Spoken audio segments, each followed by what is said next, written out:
ایک خوبصورت اور نفیس لڑکی تھی جس کا نام پریتو تھا۔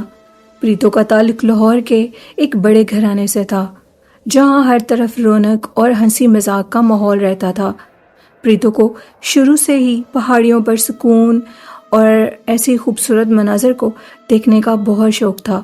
وہ ان خوبصورت مناظر سے بہت محبت کرتی تھی۔ اس کا خواب تھا کہ وہ کسی ایسے شخص سے شادی کرے جو اس زندگی کی بھاگ دوڑ سے دور فطرت کے قریب اس کو لے جائے۔ پریتو کی یہ خواہش پوری ہوئی جب اس کی ملاقات ایک ایسے لڑکے سے ہوئی جو کہ بہت خاموش اور پرسکون تھا اور دیانتدار انسان تھا۔ اس کا نام رحم دین تھا، جس کا تعلق شمالی علاقے جات کے ایک چھوٹے سے گاؤں سے تھا۔ اس کے خاندان میں کئی پشتوں سے لوگ چرچ سے وابستہ تھے۔ اس کا نام رحم دین تھا اور اس کی سادگی اس کے ایمان اور اس کی خوبصورتی پر حاوی تھی، اور اس کا پہاڑوں سے بے تحاشا محبت کا اظہار پریتو کے دل کو اس قدر اچھا لگا کہ جلد ہی ان دونوں کی شادی ہو گئی۔ پریتو اپنا سب کچھ چھوڑ چھاڑ کر رحم دین کے ساتھ شمالی علاقوں کے دور گاؤں میں رہنے چلی گئی۔ اس گاؤں کا نام کلام تھا، جو اپنی خوبصورتی اور پرسکون ماحول کی وجہ سے مشہور تھا، لیکن اس کی خوبصورتی کے پیچھے ایک پرسرار پہلو بھی تھا۔ وہاں کے لوگ رات کے وقت باہر نکلنے سے ڈرتے تھے اور عجیب و غریب واقعات کا ذکر کرتے تھے۔ پریتو شروع میں تو ان باتوں پر زیادہ دھیان نہیں دیتی تھی۔ اسے لگتا تھا کہ یہ صرف دیہاتی لوگوں کی توہمات ہیں۔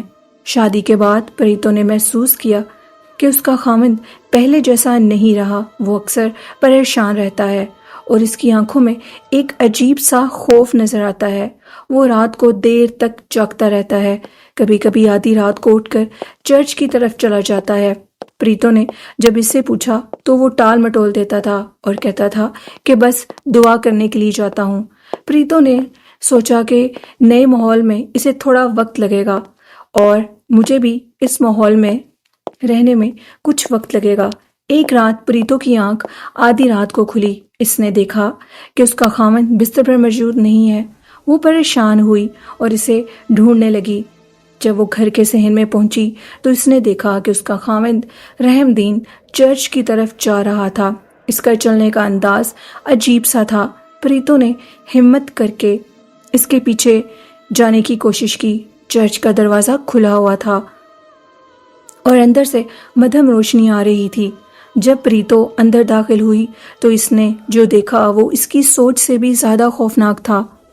اس کا خاوند رحم دین سجدے میں پڑا ہوا تھا اور اس کے آس پاس کچھ عجیب و غریب سائے منڈلا رہے تھے۔ ہوا میں ایک عجیب سی سرسراہٹ تھی۔ سردی بڑھتی جا رہی تھی۔ پریتو نے ایک سائے کو اپنے خاوند کے قریب آتے دیکھا۔ وہ ایک بہت بڑا خوفناک اور کالے رنگ کا سایہ تھا جس کی آنکھیں انگاروں کی طرح چمک رہی تھیں۔ اس سائے نے رحم دین کے کانوں میں کچھ سرگوشی کی اور رحم دین نے اپنا سر ہلا دیا۔ پریتو کا دل زور زور سے دھڑک رہا تھا۔ اسے سمجھ نہیں آ رہا تھا کہ یہ کیا ہو رہا ہے۔ اس نے ہمت کر کے رحم دین کو آواز دی اور کہا کہ رحم دین، یہ تم کیا کر رہے ہو؟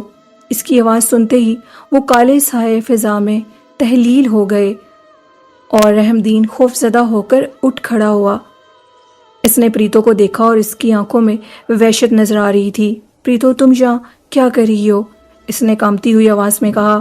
پریتو نے اسے بتایا کہ وہ اس کے پیچھے اس کو دیکھنے کے لیے آئی تھی کہ آخر تم آدھی رات کو کیا کرتے ہو؟ رحم دین کی آنکھیں آنسوؤں سے بھری ہوئی تھیں اور اس نے فوراً جا کر پریتو کا ہاتھ پکڑا اور اسے گھر کی طرف لے گیا اور اسے سب کچھ بتانے لگا۔ پریتو، دیکھو، یہاں سب کچھ ویسا نہیں ہے جیسا نظر آتا ہے۔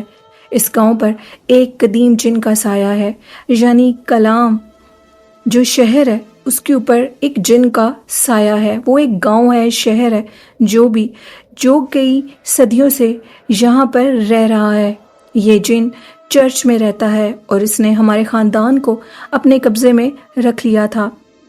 رحم دین نے مزید بتایا کہ اس جن کو ہر چند سال بعد ایک نئی روح کی ضرورت ہوتی ہے اور وہ ہمارے خاندان کے مردوں کو نشانہ بناتا ہے۔ اس نے مجھے اپنے شکنجے میں لے رکھا ہے۔ جب تم یہاں آئی تو وہ تم پر عاشق ہو گیا وہ تمہیں اپنی بیوی بنانا چاہتا ہے اور یہی وجہ ہے کہ میں اتنا پریشان ہوں۔ وہ مجھے دھمکا رہا ہے، اگر میں تمہیں ان کے حوالے نہیں کروں گا تو وہ مجھے اور ہمارے خاندان کو تباہ و برباد کر دے گا۔ پریتو کے رونگٹے کھڑے ہو گئے۔ اسے یقین نہیں آ رہا تھا کہ وہ ایک ایسا خوفناک جال میں پھنس چکی ہے۔ اب اسے اس کا کیا کرنا ہوگا؟ رحم دین، پریتو نے گھبرائی ہوئی آواز میں پوچھا۔ مجھے نہیں معلوم کہ یہ سب کچھ کیا کہہ رہے ہو تم، جس پر رحم دین رونے لگا۔ میں بہت کوشش کر رہا ہوں اس سے چھٹکارا پانے کی، لیکن وہ بہت طاقتور ہے اور دن بدن اس کی طاقت بڑھتی جا رہی ہے۔ اس رات کے بعد پریتو نے اپنے ارد گرد عجیب و غریب چیزوں کو محسوس کرنا شروع کر دیا۔ اس رات کو کسی کے قدموں کی آہٹ سنائی دیتی، کبھی اسے اپنے بستر کے پاس کوئی کھڑا ہوا محسوس ہوتا، اس کے بستر کے اوپر کسی کی موجودگی محسوس ہوتی، کبھی اسے ٹھنڈی ہوا کے جھونکے محسوس ہوتے جو اس کے جسم کو چھو کر آگے چلے جاتے۔ ایک دن وہ گھر میں اکیلی تھی کہ اسے اپنے کمرے میں کسی کی موجودگی کا احساس ہوا۔ اس نے گردن موڑ کر دیکھا تو ایک لمبا سایہ نظر آیا جو اس کی طرف بڑھ رہا تھا۔ اس کی آنکھوں میں شدید چاہت تھی، لیکن ساتھ ہی ایک خطرناک چمک بھی تھی۔ پریتو نے بھاگنے کی کوشش کی، لیکن اس نے اس کو پکڑ لیا اور اس کو یہ واضح طور پر محسوس ہو رہا تھا کہ اس کا جسم اب اس کے قابو میں نہیں رہا۔ سایہ قریب آیا اور اس کے بالوں کو چھونے لگا۔ پریتو کی روح کانپ اٹھی۔ اس نے چیخنے کی کوشش کی، لیکن اس کی آواز حلق میں دب گئی اور وہ جن اس کے قریب سرگوشیاں کرنے لگا۔ پریتو، تم میری ہو اور ہمیشہ میری ہی رہو گی، میں تمہیں کسی اور کے ساتھ نہیں دیکھ سکتا۔ پریتو کی آنکھوں میں آنسو آ گئے۔ اسے اپنی قسمت پر رونا آ رہا تھا۔ وہ جن کبھی اسے پریشان کرتا تو کبھی اپنی محبت کے دلاسے دلاتا اور کبھی اس کے بالوں کو چھوتا۔ وہ اپنی محبت کا بار بار اظہار کر رہا تھا اور ذہنی طور پر پریتو کو اذیت بھی دے رہا تھا تاکہ وہ اس کی بات مان جائے۔ ایک دن پریتو نے فیصلہ کیا کہ وہ مزید اس اذیت کو برداشت نہیں کر سکتی۔ اس نے رحم دین سے بات کی اور کہا کہ ہمیں اس جن سے چھٹکارا پانا ہوگا، ورنہ یہ ہماری جان لے لے گا۔ رحم دین نے کہا، میں نے سب کچھ آزما لیا پریتو، کوئی راستہ نہیں ہے۔ لیکن پریتو نے ہار نہیں مانی۔ اس نے رحم دین کے ساتھ مل کر گاؤں کے بزرگوں سے بات کی، جنہوں نے انہیں ایک پرانی کتاب کے بارے میں بتایا۔ اس کتاب میں جنات سے چھٹکارا پانے کی طریقے اور دعائیں درج تھیں۔ وہ دونوں مل کر اس کتاب کو پڑھنے لگے اور اس میں دی گئی ہدایت پر عمل کرنے لگے۔ وہ کئی دنوں تک دعائیں پڑھتے رہے، چرچ میں عبادت کرتے رہے اور جن سے نجات حاصل کرنے کی کوشش کرتے رہے۔ جن ان پر مزید حاوی ہونے لگا اور انہیں ڈرانے لگا، انہیں پریشان کرنے لگا۔ ایک رات جب وہ چرچ میں دعا کر رہے تھے تو جن ایک بھیانک شکل میں ان کے سامنے نمودار ہوا۔ اس نے چرچ میں موجود ہر چیز کو ہوا میں اچھالنا شروع کر دیا اور شور مچانا شروع کر دیا، اور اب وہ ایک بھیانک شکل میں پریتو اور رحم دین کے سامنے نمودار ہو چکا تھا۔ ایک شدید طوفان جیسی صورتحال پیدا ہو گئی۔ پریتو اور رحم دین خوف زدہ تھے۔ انہوں نے مل کر دعا کی اور کتاب میں لکھے الفاظ دہراتے رہے۔ جن کی طاقت کم ہوتی جا رہی تھی، وہ اپنی گرفت کھوتا جا رہا تھا۔ آخرکار ایک تیز روشنی چمکی اور جن چیختا ہوا غائب ہو گیا۔ چرچ میں ایک سکون سا ماحول چھا گیا۔ ہوا میں موجود سردی ختم ہو گئی۔ پریتو اور رحم دین ایک دوسرے کو دیکھ کر مسکرانے لگے، لیکن یہ مسکراہٹ عارضی تھی۔ وہ جن جس کو وہ سمجھ رہے تھے کہ وہ ہمیشہ کے لیے ختم ہو چکا ہے، ایسا نہیں تھا۔ اس دن کے بعد وہ دونوں ایک دوسرے کے ساتھ ایک خوشحال زندگی گزارنے لگے اور جن کی موجودگی کا ذکر کبھی بھی نہیں کرتے تھے۔ لیکن ایک رات پھر ایک خوفناک تجربہ ان کے سامنے آیا، جہاں پریتو اور رحم دین یہ سوچ رہے تھے کہ وہ جن ہمیشہ کے لیے جا چکا ہے، لیکن یہ اتنا آسان نہیں تھا۔ مگر ان کی خوشی عارضی ثابت ہوئی۔ چند ماہ بعد جب ان کی زندگی معمول پر آ چکی تھی، پریتو نے دوبارہ عجیب و غریب چیزیں محسوس کرنا شروع کی۔ ایک ٹھنڈی ہوا کا جھونکا اس کی گالوں کو چھوتا، اس کے بالوں کو چھوتا، کبھی کسی عجیب سی موجودگی کا احساس ہونے لگتا جو اس کے جسم کے ارد گرد ہوتی رہتی تھی۔ ڈرانے خواب آنے لگے۔ ان خوابوں میں وہی کالا سایہ دوبارہ نظر آنے لگا۔ جو اسے اپنی محبت کا احساس دلاتا تھا، اسے دھمکیاں دیتا تھا کہ تم میرے سوا کسی کی نہیں ہو سکتی۔ پریتو نے رحم دین کو بتایا۔ رحم دین کے چہرے پر ایک بار پھر خوف کے سائے منڈلاتے ہوئے نظر آئے۔ مجھے لگا تھا کہ ہم اس سے چھٹکارا پا چکے ہیں، اس نے ہمیں پریشان کر رکھا ہے۔ اس بار جن زیادہ طاقتور اور چالاک ہو کر لوٹے گا۔ وہ براہ راست حملہ کرنے کے بجائے ان کے تعلقات کو کمزور کرنے لگا، اور وہ یہ کوشش کرتا تھا کہ رحم دین پریتو سے دور رہے۔ ایک دوسرے کے دل میں عجیب شک اور وسوسے ڈالنے لگا۔ پریتو کے خلاف وہ ہر ٹائم رحم دین کے دل میں عجیب و غریب وسوسے ڈالتا۔ رحم دین اکثر بے وجہ پریتو سے لڑنے لگتا اور ان کے درمیان بے چینی بڑھتی جا رہی تھی۔ پریتو سمجھ گئی کہ یہ سب کچھ اس جن کا کیا دھرا ہے، وہ انہیں اندر سے توڑنا چاہتا ہے۔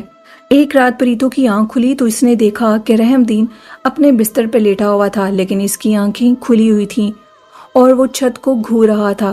اس کے چہرے پر ایک عجیب سا تاثر تھا، جیسے وہ خود سے باہر ہو چکا ہو۔ پریتو اپنی آواز میں اس کو بلانے لگی، لیکن رحم دین اس کی کسی بھی بات کا کوئی جواب نہیں دے رہا۔ پریتو ڈر گئی اور اس نے رحم دین کے ہاتھ کو زور سے ہلایا۔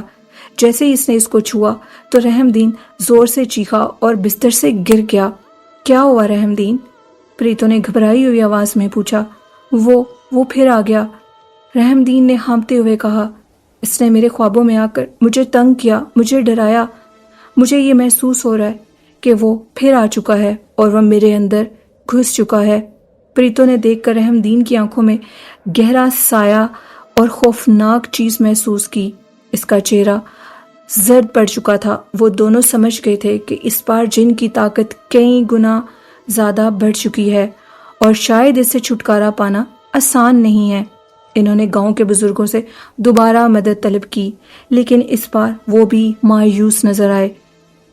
جن اب تم دونوں کے درمیان پھوٹ ڈلوائے گا، یہ بات ان گاؤں کے بزرگوں نے کہی، اور اس کے بعد پریتو اور رحم دین چرچ کی طرف چل پڑے۔